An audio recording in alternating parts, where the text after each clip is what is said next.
Another month has passed and another season of Drag Race has ended. Usually in the intros to my cast rankings videos, I talk about the season, but I've already mentioned my thoughts on the season in my Who Should Win video for this season, of course, which is an interesting viewing now after the finale. This actually might be one of the last, if not the last power rankings video I'll do ever, and it's possibly one of the last Drag Race videos I'll ever do. We shall see. I think Velvet Condoms explain it best. Drag Race UK feels like a season where you can tell it was not a passion project and it was just something to churn out for production. In the US version of the show, in the logo era, Drag Race was basically carrying the network in the later years, but it was the network that was passionate about the show. Later, in the VH1 era, Drag Race is still carrying its network, but for the network, it's just another show, albeit one that is very profitable. So they have a network that is willing to put in money, but not a network that is willing to push the show to be the best it can be. As opposed to having a network that has a limited budget but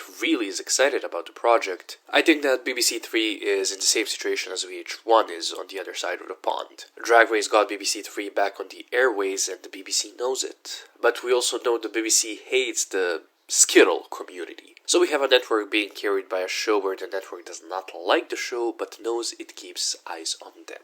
This is the point system in place. Let's talk about the Queens of Drag Race UK Season 4. Well, as always, before we begin, I just want to give a special shout out to my supporters on Patreon and say that if you want to support me, you can always join me there, where I post exclusive videos and early access to other videos. If you cannot support me on Patreon but still enjoy what I do, you can like, comment, and subscribe. In the last place, of course, we have the first eliminated queen of the season. Just May. I find it quite interesting that May is a queen whose style mostly revolves around ginger spice, 90s aesthetic, at least from what we've seen on the show, of course, and thus we can say that she's adjacent to the drag queens whose main act is that they impersonate a certain celebrity. Now that's a staple of drag, but we've seen quite often that that sort of drag has no place on Drag Race. If somebody mentions Chad Michaels and thinks that's a dunk on my argument, look back at how Chad played Season 4. Chad did share maybe like twice.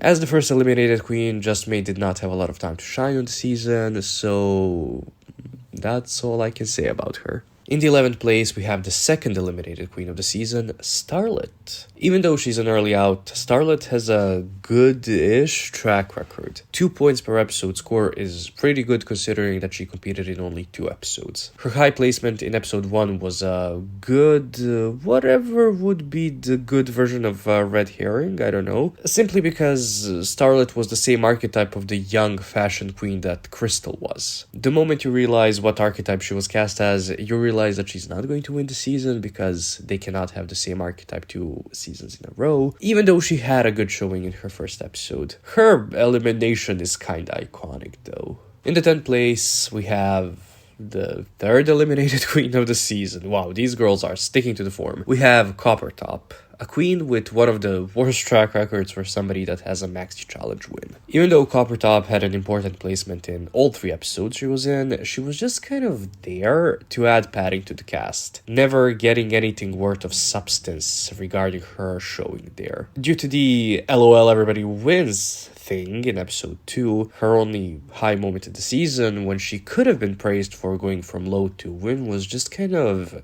there, brushed off. Sadly, there will always be a queen or 2 like this in a season. It's just the nature of the program. However, I love gingers, and if anybody wants to buy me a Red Hot 2023 calendar, I will not be opposed to it. In the 9th place, we have Baby. Oh, I love Baby. Okay, so Baby was the best performer in episode 2. Can we all agree on that? And she could have easily got a win in that episode had she not been picked into the OMG, we're the skinny fashion girls group.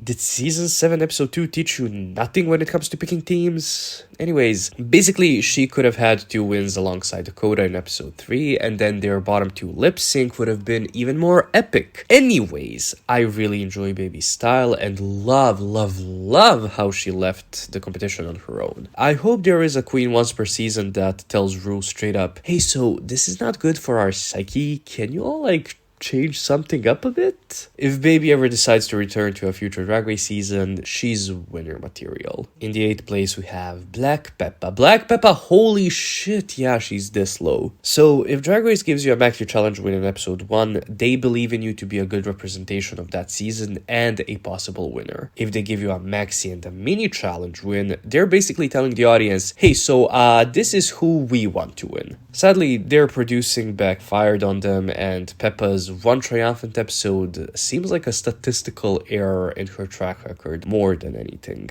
It's a shame that this happened. After episode 1, I was like, oh yeah, Peppa's gonna win. It makes sense. She has the style and the attitude. Then after episode 2, I was like, okay, so she's not very strategic, but she's a very good performer. She's still gonna kill it. My money is on Peppa. And then every subsequent episode happened, and I kept pretending I did not say what I said. But Peppa is like a guarantee future season contestant, so I cannot wait to see her again. Off topic, but can she play Stormy in the upcoming Winx Club live action movie? Guys, hear me out. In the 7th place, we have Sminty drop. Sminty's edit on this season had me so confused in the beginning. Literally every single episode that she was in, she was one of the focal points, sometimes even the focal point of the episode. So I'm watching that and I'm thinking, wait a second.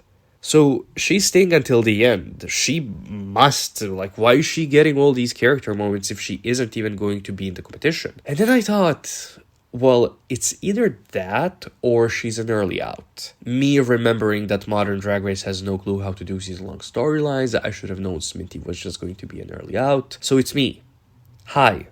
I'm the clown, it's me. Breaking into the top 6, here we have the queen that also placed 6th in the season, Dakota Schiffer. I've shit on this season's storylines, but the way Dakota was presented on the show was the best portrayal of a trans woman on a Ru-judged season. For the lack of a better way to describe it, she was presented as a human. Her being a trans woman, for fuck's sake, her being a woman was not presented as something extraordinary or that important to her as a character, but it was still talked about without it being neither glorified nor vilified. It felt fresh, it felt good watching Dakota. I usually don't condone Drag Race pushing people for the sake of brownie points and tokenism, but honestly, reshoot the finale and crown Dakota. I'm sorry, guys, I love her. Is there some of this bias I have towards her because she's a queer person who doesn't care about musical like me? Yes, there is. Was she unceremoniously and quite stupidly unfairly eliminated after the makeover episode? Yes, she was. That's why I'm going to scream justice for Dakota. Well, for Dakota and for the queen at the 5th place, LeFil. I've already made an entire video on why LeFil was mistreated on the season, and I made that and posted it at some 2 hours before the premiere of the episode where they were eliminated, without even knowing that was going to happen, but assuming that it was. It's just horrendous how disposable Asian people and Hispano-American people are to Drag Race on any rule-led franchise. Does he have a personal vendetta against them? I do not get it. Anyways, yeah, I really like LeFil. It's a shame that they were treated as LeFiller and that they weren't allowed to shine even when they were doing very well in the competition. It may seem like I'm not giving them a lot of time in this video, but again, there's an entire video specifically about LeFil on the show, so go watch that. But I want to include Sal's comment about LeFil. I wish they pushed other girls to do well in the competition. I wanted more from LeFil, but they literally would pay them dust or gaslight them into thinking they were bad in a challenge. They never had a storyline and were just a supporting character for girls like Sminty in the design challenge. They were also robbed of a top placement in the first episode and the Larry Poppins challenge.